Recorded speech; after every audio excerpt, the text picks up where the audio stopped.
Padmasana é uma postura consagrada no Hatha Yoga, e as escrituras tântricas, que tratam de Hatha Yoga, quase todas elas tratam do Padmasana. As mais famosas têm explicações extensas a respeito do Padmasana, como é o caso do Hatha Yoga Pradipika. Eu vou aqui ler para você alguns trechos do que diz o Hatha Yoga Pradipika sobre o Padmasana. Capítulo 1, verso 44, ele descreve o Padmasana e encerra esse verso dizendo, Padmasana cura as doenças do yogi.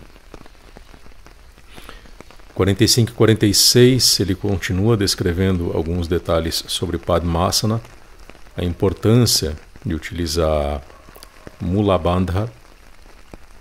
No verso 47, ele reforça a ideia do Padmasana como um destruidor de doenças, mas diz, em pessoas de grande percepção, ou seja, tem uma relação aí entre o Padmasana e o nível do yogi. No verso 48, ele continua descrevendo alguns aspectos de Padmasana e fecha esse verso dizendo: desta forma desperta-se a força Kundalini e se alcança o conhecimento supremo. Verso 49 diz, o yogi sentado em Padmasana, inalando através das entradas das nadis e alimentando-se com prana, alcança a liberação, ou libertação, Não há dúvida sobre isto. Bom, resumindo o que dizem esses versos do Hatha Yoga Pradipika a respeito de Padmasana, como eu disse, tem várias outras escrituras que tratam de Padmasana. Você vai encontrar também uma descrição interessante no Gheranda Samhita, ou Samhita, como queira pronunciar. O que a gente pode entender dessas descrições todas é que Padmasana realmente é uma postura de extrema importância no yoga. Vamos lembrar o seguinte, Yoga é a meditação e asana é para meditar. Asana, como eu explico na minha masterclass sobre asanas, asana tem diversas funções e quase todas elas convergem para um único propósito, que é a meditação.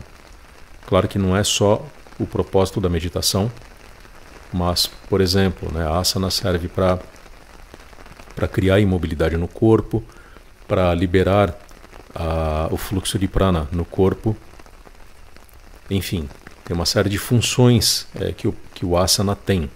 E Padmasana não é diferente. Mas Padmasana é um dos dhyanasanas, ou seja, uma das posturas usadas para meditar.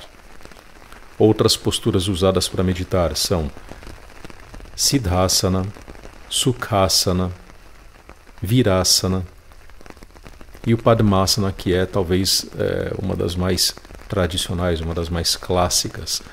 Todo mundo que vê alguém fazendo Padmasana, postura de lótus, já identifica aquela posição com a prática da meditação, com a prática do yoga. Então, existe uma força tradicional no Padmasana que outras posturas talvez não tenham. Talvez a mais próxima do Padmasana em termos de força tradicional, se for possível usar essa expressão, seja o Siddhasana, que também é muito consagrado nas escrituras e, enfim, entre os mestres. Quase todos os mestres vão utilizar ou Siddhasana ou Padmasana para realizar a sua sadhana, para realizar a sua prática de meditação. Então, isso tudo já deixa claro a enorme importância que o Padmasana tem dentro do yoga. Advertências importantes aqui. Padmasana não é uma postura fácil e, por causa disso, não é uma postura que eu recomendaria para quem está iniciando. Por quê? Primeiro, porque existem outras posturas de meditação, outros dhyanasanas, que são mais fáceis de se realizar. Então, o que você deve fazer, o que eu recomendo para os meus alunos, e recomendo para você também, é que você domine estes outros dhyanasanas que são mais simples, Sukhasana, Virasana, Siddhasana, como eu já mencionei, e só depois pense em fazer o Padmasana. Tá certo? Outra advertência importante é que Padmasana força muito os joelhos. Claro que se você desenvolveu maestria em outras posturas, fortaleceu as pernas, né, tornou as pernas flexíveis por meio de práticas de outras posturas, ou mesmo práticas de educação física as mais variadas, se você tem uma certa flexibilidade no quadril, nas pernas, você pode fazer o Padmasana, mas, reforço, Padmasana exige bastante dos joelhos. Então, se é uma pessoa que não está habituada a flexionar os joelhos, flexionar as pernas, do modo como se exige no Padmasana, eu não recomendo fazer o Padmasana. Só para te dar um exemplo, né, eu que já passei dos 50,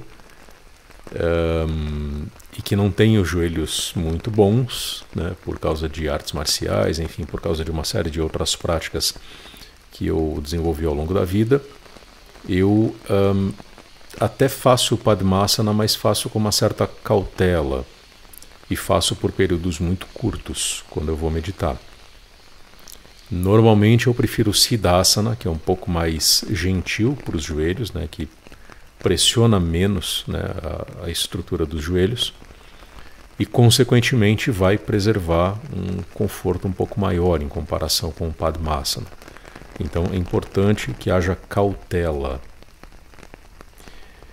Uma outra advertência que eu acho que é adequada é lembrar do seguinte: por que é que você vai fazer certas posturas? Por que é que você vai escolher postura X em vez de postura Y? Padmasana em vez de Sukhasana, que provavelmente é a postura mais simples que se presta à meditação. Pergunte-se o tempo todo por que é que você vai fazer tal postura, ainda mais em se tratando de prática de meditação. Digo isso porque é muito raro alguém praticar dhyanasanas, né, ou seja, as posturas de meditação, apenas com o propósito de realizar prática de dhyanasanas e não com o propósito de meditar. Então, se você está ali realizando sua prática de asanas, dificilmente você vai incluir na sua sequência prática uma postura como Padmasana. Não se treina Padmasana normalmente. Se usa o Padmasana, né, a postura de lótus, já com a finalidade de meditar, ou seja, você vai se sentar para meditar. E se o seu propósito principal é a meditação, eu espero que seja, então é recomendado, né, eu recomendo que você opte por posturas que sejam as mais simples possíveis, a que você melhor domina, aquela que você realiza em absoluto silêncio, em absoluta imobilidade, sem despender nenhum esforço e sem produzir nenhum desconforto. Por que isso? Porque se o corpo é um problema, um desafio, digamos, uma pesquisa ainda, você não está meditando. Você não está realizando yoga, você está realizando treinamento postural. E quando a gente vai meditar, o corpo não pode ser um desafio, uma dificuldade, uma pesquisa. Quando a gente vai meditar, a gente vai meditar. O corpo é o que possibilita a gente permanecer parado, em silêncio, sentado no nosso tapete, na nossa almofada e em silêncio meditativo, em atitude contemplativa. Ou seja, o corpo não é importante na meditação. Ele é importante até você entrar na meditação, para você se acomodar, para você se tornar imóvel. Mas durante a meditação, o corpo não deve ou não deveria ser um problema, uma dificuldade, um desafio, uma pesquisa. Deixe o corpo quieto, realize a sua prática de silêncio, permaneça em contemplação. Em outras palavras, o que eu quero dizer é que independe a postura que você vai assumir para meditar. Não importa se é a postura de lótus, o Padmasana, se é Siddhasana, Sukhasana, Virasana ou, enfim, qualquer outra postura em que você opte por meditar. Então, recapitulando, Padmasana de fato é uma postura de extrema importância, mas ela é associada a quem já atingiu um certo nível. Isso a gente encontra lá nas escrituras. Padmasana, para as pessoas ocidentais, de um modo geral, é uma postura que exige cautela porque pode machucar os joelhos.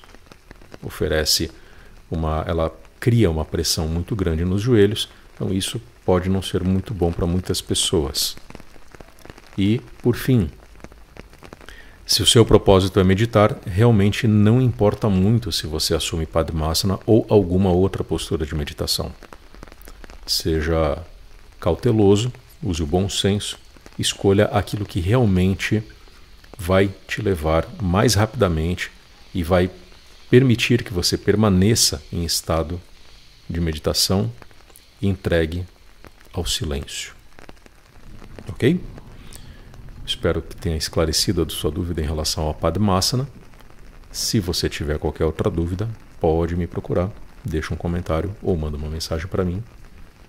E é isso. Obrigado e até a próxima.